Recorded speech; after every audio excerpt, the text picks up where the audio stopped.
Very good evening all. I am Deena Adimoolam with the Tuesday night edition of South Asian News, Vision of Asia. We are coming to you from our studio in New York City. Welcome to the show. Let's begin the episode taking a look at the coronavirus pandemic and its impact. The world has surpassed 120 million cases of COVID-19 with more than 2.5 million deaths. Sweden today joined a growing number of European nations who have suspended the use of AstraZeneca's vaccine, citing a link to blood clots. Germany, France, Spain, Italy, Portugal, and others have paused the use of the vaccine, even though the company and health experts say the vaccine is safe for use. The European Union's Commissioner for Health is urging countries to use AstraZeneca's vaccine doses. The World Health Organization has also urged countries to continue using the vaccine, stating that there is no evidence of a connection to blood clots. Here in the United States, we are at more than 536,000 COVID-19 deaths with more than 29 million cases.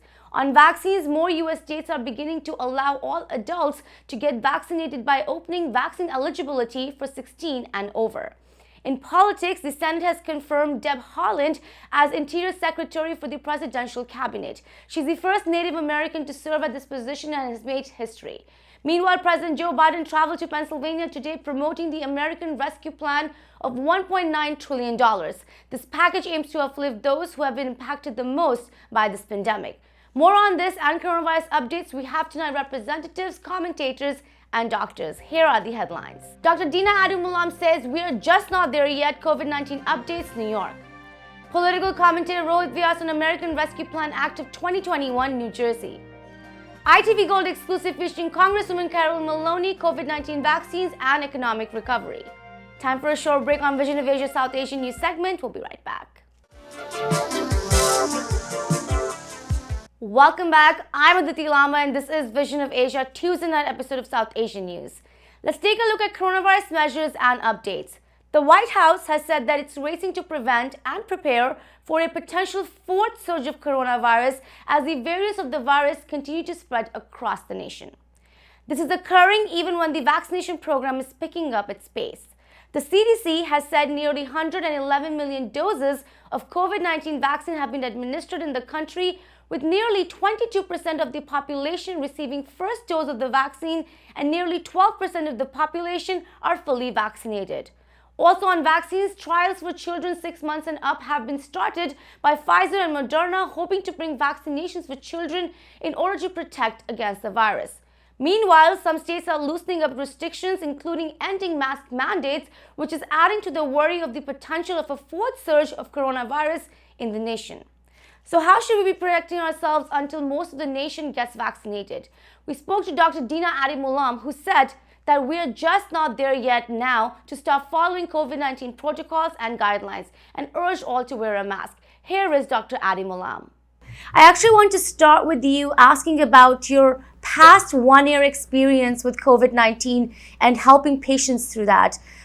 We just crossed the full year since the COVID-19 was announced as a pandemic in the world. And I know there's a lot that the doctors have learned from it. What has your experience been? It's been an extremely emotional journey this past year, being a doctor, being a wife, being a mother, being a member of the community. I've never gone through anything like this, as most of us have not. And I've learned so much during this experience. I really have. I think when I look back a year from now, I think about all the anxiety and fear and just all these fears I had every single day of what to expect, what not to expect. And I feel that at least today, a new sense of hope, a new sense of optimism, which really makes me feel a lot at ease. But having been a doctor and, having tried to help so many colleagues and friends and family through this pandemic, I feel what I've learned really is how short life can be. That seems a little bit, something that we talk about very often. Life is too short. We need to make sure that we seize the day. But it's something that you really, really learned this year, seeing so many people pass away unexpectedly, not knowing exactly who would pass away or succumb to COVID-19, I think made us all feel that there is this sense of vulnerability amongst us. And so it's important to make sure that we appreciate every single day in our lives and enjoy every day the way that we should. Yeah, for sure. This past year gave us all a lot of anxiety and a lot of uncertainty, and I just hope as we move forward that we can have a more clear world, a little bit more protected world. Let's go right into some numbers that are coming in, Dr. Adimoolam, today. In the world, we're looking at about 120 million cases, and the deaths are at 2.65 million. In the United States, we are nearing 30 million cases in the country with at least 534,000 deaths. How are you looking at these number of cases and deaths? And are we successfully going down the trajectory of cases and deaths? So I think we do have some positive data that the death rate is coming down, that the number of cases are coming down as well. But if you look at the actual number of cases that we're seeing on average over the past week, it's still more than 50,000 new cases a day. I think yesterday was just 30,000 cases. And that's still such a significant number. So though we are coming down in the number of cases and the number of deaths, which is reassuring, we still need to be quite concerned. We still need to practice all of the social distancing measures that we've been doing because we're still at extremely high numbers. We're still in a pandemic. It's not done. And it's clear that people are still getting COVID and we're still infecting others with this illness. Right. And when you are looking at these number of cases and deaths, doctor, which groups do you think are the biggest contributors to the current cases? We've been talking about this a lot. The ages from 20 to 40 have been called upon as the group that has been really circulating the virus without knowing it. How do you look at it? So that is still the population where we're seeing the highest number of cases of COVID. We feel that more than 55% of the new cases of COVID is coming from this age group. And so it's still a significant group that we need to pay attention to. These are our younger individuals, in their 20s and 30s who are still maybe congregating in group gatherings where they're not necessarily socially distancing or wearing masks.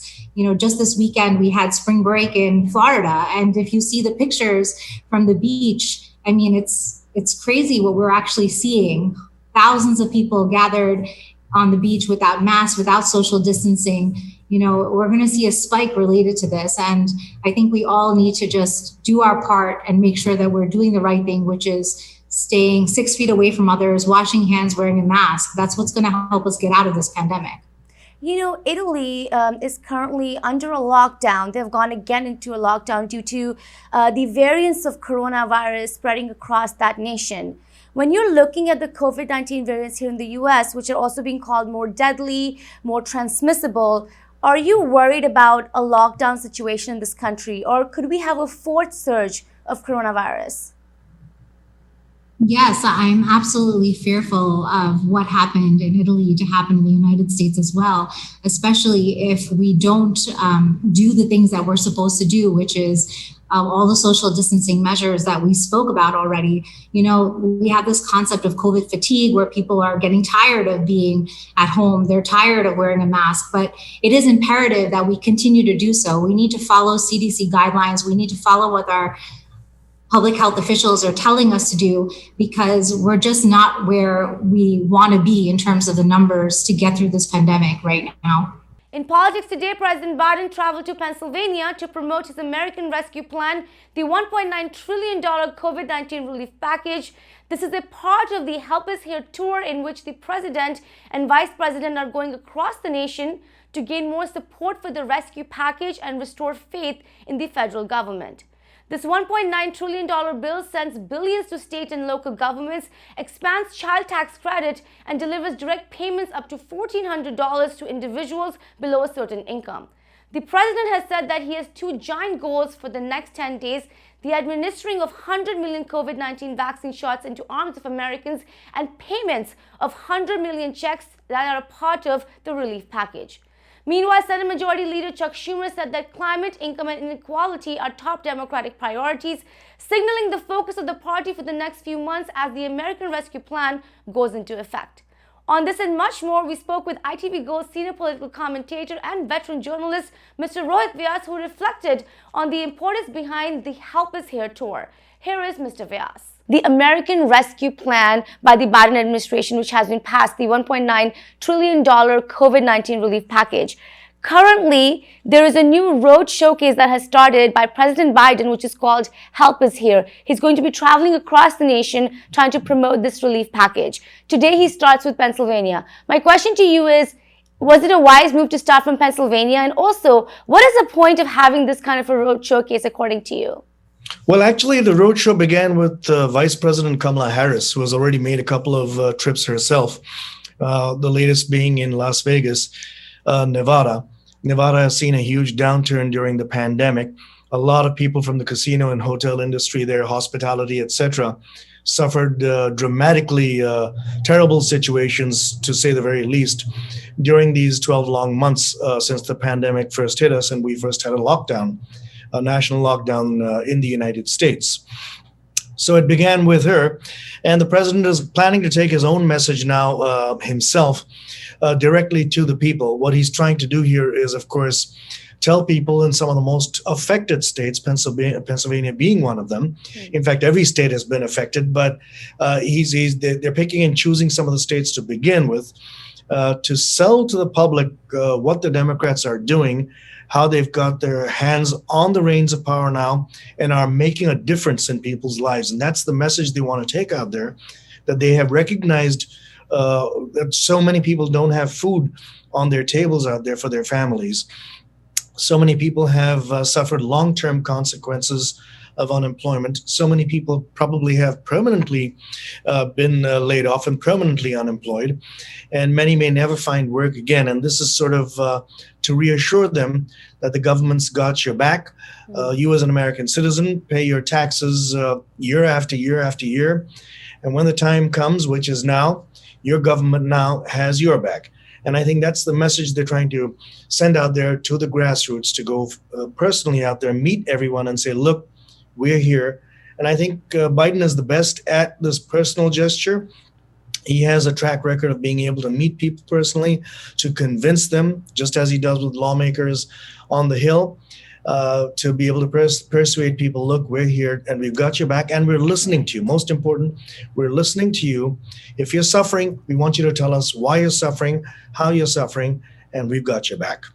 You know, there was no support for this bill by any Republican in the U.S. Congress, pretty much.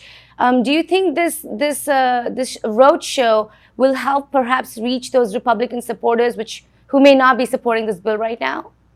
It's twofold. Good question. It's not just on the economic plan. It's also on the COVID vaccination rollout, by the way. At least 50% of Republicans or supporters of Donald Trump specifically have been indicating in polls that they don't trust the vaccines that are out there right now, that they don't trust getting vaccinated, they don't believe in getting vaccinated. So besides the economic plan where he's going to try and sell it to those Republican skeptics, although most Americans appreciate it, they want this. They want this, government assistance, because most working Americans have suffered to some degree during this pandemic. But it's also helping to convince those that if you're thinking twice about getting vaccinated, there is no need to do so. Please get vaccinated, because this is going to help us beat the pandemic, which is the cause of all the economic woes to begin with. So I think there are two messages now, especially for the Republicans and the Republican skeptics out there. One is the economic message that the Democratic-led administration now wants to send out there, and very clearly saying that they're, first of all, for all Americans, not just Democrats or Democratic supporters or the extreme liberals or the extreme left wing and all the rest of it, but they're there for all Americans. And that's what President Biden has been trying to do from the beginning. And more on this and what Democrats are working on right now, the Democratic Party especially, Senate Majority Leader Chuck Schumer said that climate, income, and inequality are top Democratic priorities right now. Why do you think he said that, and what's the meaning behind it? Yeah, climate, of course, being their major agenda. They've appointed a climate czar with John Kerry, right, a former Secretary of State, a former presidential contender himself. And that message was sent loud and clear. So that's correct. Climate is a major crisis for the entire planet. That is why there's a stepped up exploration of Mars to see if it's possible to resettle humans out there. That's how serious the climate situation is. And so that message is very clear that, yes, this is top of the agenda right now. Electrification of vehicles, top priority. Solar power, which was always on their agenda, is now going to be ever more so. Clean energy, recycling, things like that will be on top of the agenda and be promoted very heavily. Income inequality has, of course, been the benchmark of the Democratic Party. They've been talking about it. And the more liberal wing of the Democratic Party, people like, Senator Elizabeth Warren, Bernie Sanders, etc., who've been talking about getting universal health care, who've been talking about getting more, talking about the minimum wage being raised, etc. That's the message that Chuck Schumer is delivering when he talks about it, because he wants to, I guess, the more conservative, moderate wing of the Democratic Party wants to appease the more liberal wing of the Democratic Party, the progressives, right, as they are known, the progressives, those who want to see some radical changes, not socialism, as many conservatives would like to see it, but they'd like to see radical changes. I think this statement is to appease that segment of the Democratic Party, because their support will go a long way in seeing President Biden's agenda through. And it's time for the short break on Vision of Asia, Voice of the Community. We'll be right back. And welcome back. I am Deena Adimoolam, and this is Vision of Asia, South Asian News segment. Now we have an IVT Gold Exclusive featuring Congresswoman Carolyn Maloney, Democratic U.S. Representative for New York's 12th Congressional District. A huge supporter of South Asians and other communities of color, Congresswoman Maloney is also the chairwoman of the powerful House Committee on Oversight and Reform. Recently, the Congresswoman highlighted the great need that New York and other states have for an increased coronavirus vaccine supply, noting that the shortage has disproportionately affected minority, rural, and low-income communities, including the South Asian American community. The Congresswoman stated that predominantly Black and Latino communities have been vaccinated at lower rates than predominantly white neighborhoods and urged for more vaccine supply for the state. Speaking to us more on this disparity seen through the pandemic, Congresswoman Maloney asked all to stay vigilant and get vaccinated, and said that help is here for the economic recovery with the $1.9 trillion American Rescue Plan Act of 2021. Here is our conversation with Congresswoman Carolyn Maloney. We have lost more than 500,000 Americans in this country due to COVID-19 pandemic. We just passed a one-year anniversary of when this COVID-19 was declared a pandemic. Just a message out to those families who have lost loved ones. Well, it's been one of the worst tragedies our country's ever faced. Our heart goes out to everyone who's lost a loved one, but we have a tremendous challenge now to save all other people in our country. We have the vaccine. We have to make sure we have enough of it to get it out into the communities. I see it as a race between the virus and the vaccine, and the virus is winning now. It's out ahead. So we have to work extra hard to get everybody vaccinated. I was spending the last 2 days of the weekend going to vaccination sites in my district, and I saw a man that I knew who's always usually very energetic and happy, but he was very sad and despondent. So I stopped to talk to him. I said, "What's the matter with you? Why are you so sad?" He said, "My wife came down with COVID. She just died. I'm so devastated." And I was so devastated too, not only for his loss, not only for the loss to the community, but the fact that we had the vaccine. And if we had gotten it to her earlier, she would be alive today. So my mission, my goal is to get vaccines out there. I would say that our President Biden has the same goal.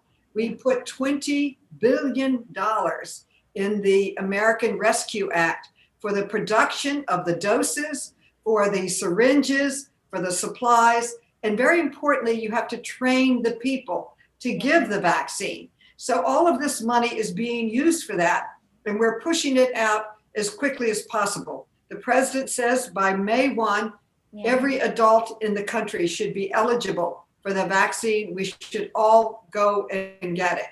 Now it's 60 years old and up, but we are moving out. And by the end of the summer, we hope to have everyone vaccinated. But to me, it is a tragedy if someone wants the vaccination and we haven't gotten it to them, because getting it into their arm can save their lives. So my heart goes out to everyone who's lost a loved one and to the communities that have lost loved ones. But the challenge is we can prevent it by getting the vaccine out. So that is our focus, to produce the doses and get them out.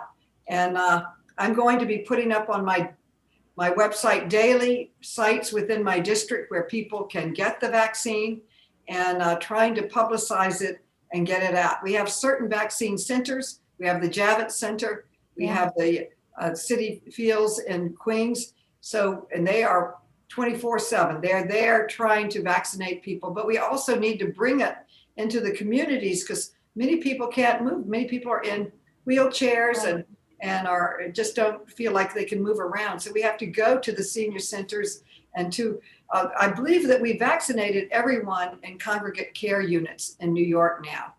That all our friends that are in nursing homes, they are in congregate care, and we are have gotten them all vaccinated. So slowly we're getting it done. But we have the cure. We have the answer. There's so many problems in government that we don't have the answer. We don't know how to cure cancer, but we do know how to prevent the COVID now with the vaccine. We must get it out as quickly as possible to every community, to everyone in America. That's so true. You know, Congresswoman, the healthcare crisis and the economic crisis in the nation has truly impacted Black and Brown communities disproportionately. What do you think is needed to truly uplift these communities, especially when you're looking at the economic recovery of New York? Well, it's a multitude of challenges.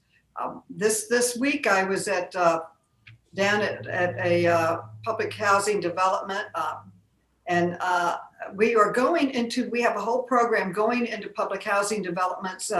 Many of them are in stressed neighborhoods, and it's not only for the development, that's just the center. You have to come in almost like a mini hospital and set up with doctors, nurses, the vaccines. They now have allowed pharmacists to be certified to provide the vaccine. It's coming into Dwayne Reed pharmacies across our city and all of the neighborhoods. So first we have to get them vaccinated, but we also have to make sure, and this is what the American Recovery Act does, make sure that they have the money to stay in their homes. And we have over $26 billion to help people stay in their homes if they can't pay the rent. We have to make sure that they have enough food and support.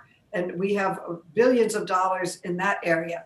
Plus, for the first time, we have sent out during this crisis direct payments to people.